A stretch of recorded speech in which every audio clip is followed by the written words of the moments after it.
Halo semuanya, pada video ini kita akan membahas secara ringkas namun mendalam tentang esensi kurikulum, prinsip pengembangannya, model evaluasi, perubahan kurikulum nasional dari 1947 hingga 2013, serta contoh isu kurikulum yang dapat diteliti. Mari kita mulai. Poin pertama, esensi kurikulum dan komponen utama. Kurikulum adalah rencana pembelajaran yang menjadi pedoman sekolah dalam mencapai tujuan pendidikan. Kurikulum bukan hanya daftar mata pelajaran tetapi mencakup tujuan, isi, proses pembelajaran, dan penilaian hasil belajar. Komponen utama kurikulum meliputi yaitu tujuan pendidikan, arah kompetensi, dan profil lulusan. Isi atau materi, apa yang harus dipelajari siswa, proses pembelajaran, metode, strategi, pendekatan guru, penilaian, cara mengukur keberhasilan belajar, program pendukung, ekstrakurikuler, dan kegiatan menunjang lainnya. Manajemen kurikulum, bagaimana sekolah mengatur dan menjalankannya. Poin kedua, prinsip dan pendekatan pengembangan kurikulum. Agar kurikulum efektif, pengembangannya perlu mengikuti prinsip-prinsip tertentu, seperti prinsip pengembangan kurikulum, relevansi dengan kebutuhan zaman, masyarakat, dan peserta didik, konsistensi antara tujuan, metode, dan evaluasi, fleksibilitas agar bisa menyesuaikan konteks sekolah, efisiensi dan efektivitas dalam penggunaan waktu dan sumber daya, kontinuitas, yaitu kesinambungan antara jenjang pendidikan, inklusif, dapat diterapkan untuk semua siswa tanpa diskriminasi. Pendekatan dalam pengembangan kurikulum, fokus pada mata pelajaran, berpusat pada peserta didik, berbaris masalah atau proyek, menekankan keterampilan dan hasil belajar, memanfaatkan teknologi digital dalam pembelajaran, berbasis masalah atau proyek, menekankan keterampilan dan hasil belajar, memanfaatkan teknologi digital dalam pembelajaran.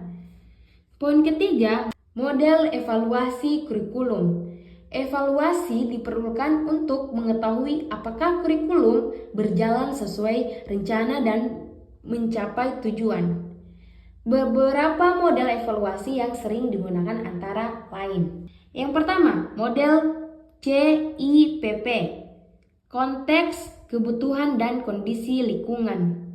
Input, sumber daya. Proses pelaksanaan kurikulum, produk, hasil pembelajaran. Yang kedua, model Taylor, fokus pada apakah tujuan kurikulum sudah tercapai. Yang ketiga, model Stike, membandingkan antara kurikulum yang direncanakan dan yang terjadi di lapangan. Yang keempat, model Scriven, evaluasi goal-free, yakni menilai hasil tanpa melihat tujuan formal. Yang kelima, model Profus, mencari kesenjangan antara standar dan pelaksanaannya. Poin keempat, sorotan perubahan kurikulum nasional 1947 sampai 2013. Kurikulum di Indonesia mengalami banyak perubahan mengikuti perkembangan zaman. 1947, rencana pembelajaran menekankan bahwa pembentukan manusia merdeka pasca kemerdekaannya. 1952, rencana pembelajaran terurai. Struktur materi lebih sistematis dan rinci. Kurikulum 1964 mengusung konsep pancawardhana, moral, kecerdasan emosional, sosial, dan jasmani. Kurikulum 1968 lebih menekankan pembinaan jiwa Pancasila, kedisiplinan. Kurikulum 1975 menggunakan pendekatan tujuan instruksional umum dan khusus, TIU atau TIK. Kurikulum 1984 mengembangkan CBSA atau cara belajar siswa aktif. Kurikulum 1994 materi padat, integrasi muatan lokal, beban belajar meningkat. 2004 kurikulum berbasis kompetensi atau KBK, mulai fokus pada kompetensi siswa. 2006 KTSP, sekolah diberi keleluasaan mengembangkan kurikulum sendiri. Kurikulum 2013 menekankan aspek sikap, pengetahuan, dan keterampilan dengan pendekatan saintifik. Poin kelima, contoh isu dan masalah kurikulum yang dapat diteliti. Beberapa isu nyata yang bisa dijadikan topik penelitian. Yang pertama, kesiapan guru dalam menerapkan kurikulum merdeka atau kurikulum 2013. Yang kedua, efektivitas pembelajaran berbasis proyek di kelas. Yang ketiga, kendala penilaian autentik yang sering dialami guru. Yang keempat, kesesuaian kurikulum dengan kebutuhan industri atau dunia kerja. Yang kelima, integrasi literasi digital dalam kegiatan pembelajaran. Yang keenam, perbedaan capaian belajar antara sekolah yang menggunakan kurikulum berbeda. Yang terakhir atau yang ketujuh, relevansi muatan lokal terhadap karakter daerah.